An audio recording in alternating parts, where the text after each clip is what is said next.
こんにちは、野木助です。今回は美味しいものを求めて富山県にやってきました。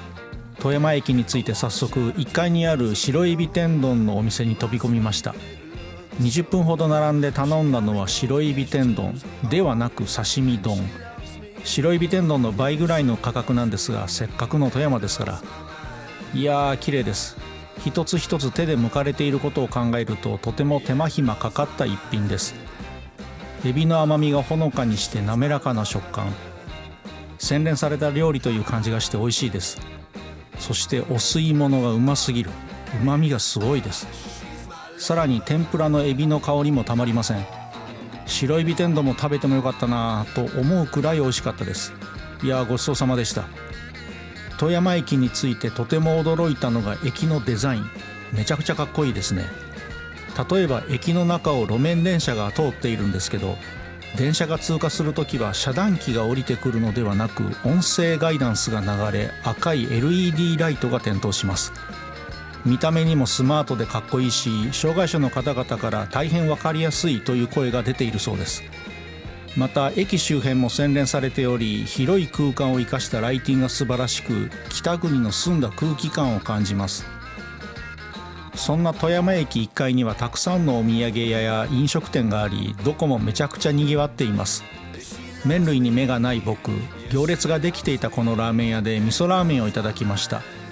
メニューを見ると、味が濃いので薄めもできますという記載があり、ビビって薄めで注文しましたが、ちょうど良かったです。麺は縮れで味噌スープとよく絡んで美味しいです。強い特徴はないですが、王道の味噌ラーメンという感じ。ちなみにこの店舗限定で塩ラーメンもあります。かなり優しい味で王道の塩ラーメン、ごちそうさまでした。富山といえば昆布締め。富山駅から路面電車で5分ほどのところにカフェのようなおしゃれな食堂がありまして、ここで昆布締め定食の朝食をいただきました。富山で採れた魚の昆布締めで水分が抜けて筋肉繊維の食感が強くなり、まるで焼き魚のような舌触りです。美味しい。しかしこれ何の魚やろうと思っていたら、店員の方が車鯛とカジキマグロの昆布締めですとご親切に教えてくださいました。富山ではスーパーでお刺身を買って余ったりすると、ラップで昆布締めにして翌日また違った味で楽しまれるそうです。また好きな方はその昆布を炙って食べたりもするそう。さすが北前船の寄港地だった富山。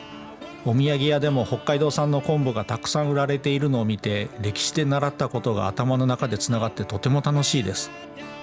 富山ではゲストハウスに滞在していたんですが、ここで前の月に長野で滞在していたゲストハウスで仲良くなったドイツ人と偶然にも再会。びっくりした。その彼と一緒に朝食を食べに来たのがこのカフェ。ホテルの1階ということもあり、とても落ち着いた雰囲気で嬉しい。そして僕の大好きなフレンチトーストがあるのも嬉しい。夏の暑い日、1ヶ月ぶりの再会を静かな雰囲気で楽しめました。富山に来た目的はいろいろありまして、その一つが氷見うどん。海の幸と氷見うどんを求めて氷見に来たものの、時間的に一足遅かったのかどこも閉店。そんな中見つけた行列のできるラーメン屋さん。有名店らしく、店内には芸能人のサインがたくさんありました。頼んだのは氷見煮干しラーメン。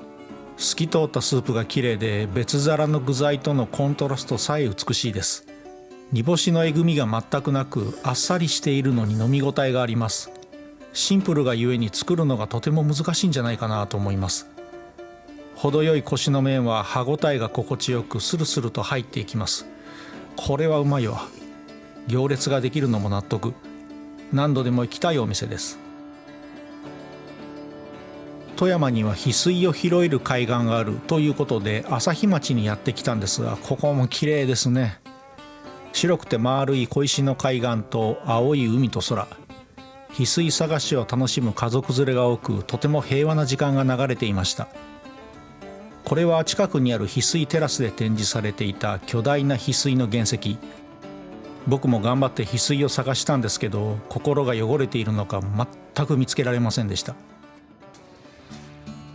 海岸を歩き回ってお腹が空いたので、帰り道で見つけたカフェで遅い昼食。店名のヒュッゲはデンマーク語で居心地の良い空間、時間を意味するそう。その名の通り、古民家のゆったりした店内にはたくさんのハーブティーや可愛らしい雑貨が並びます。月替わりのカレーを提供されているとのことでいただいたんですが、これがむちゃくちゃ美味しかったです。8月の暑い日だったにもかかわらず、さらっと食べられるぐらい美味しく、あっという間に完食。他にも生春巻きやコーヒー、あんずミルクジェラートもクオリティがむちゃくちゃ高い。良いお店に出会えたと喜んでいましたが、残念ながらこの秋で閉店されるとのこと。しかしこの素敵なお店は別の方に自然食とハーブティーのカフェとして引き継がれ、2026年春にオープンされるそう。お近くの方はぜひ立ち寄られてみてはいかがでしょう。さて、富山に来てまだ寿司を食べていないということで、こちらの回転寿司に。回転寿司とは思えないクオリティでどれも美味しかったです。滑らかな食感の白エビが美味しいのはもちろん、炙ったのどぐろは香ばしさで食が進みます。他にも大阪では見慣れないネタもいくつかありまして、これはふくらぎ、ブリの幼魚で柔らかくて美味しいです。はちめはメバルやカサゴの総称らしく、歯ごたえが強く筋肉質でシャキシャキしています。そして都心部では高級魚のホウボウ、柔らかさとシャキシャキ具合が共存しており、新鮮なのか臭みが全くありません。最後のネタは甘エビ。やっぱり富山のエビは最高ですね。とても滑らか。そして主張しない酢飯がエビの甘みを引き立ててくれます。で、ここまで僕は氷見うどんを食べられていなかったのですが、氷見うどん発見。さすが富山。とろろ昆布が入っています。つるつるとした食感と適度な歯ごたえ、うまみの強いしっかりとした出汁。北国の洗練された食べ物って感じがして大好きです。で、別日に黒部市にも行ったんですが、その道中の道の駅でも氷見うどんがありまして、もちろん食べましたよ。いつどこで食べても美味しい氷見うどん大好きです。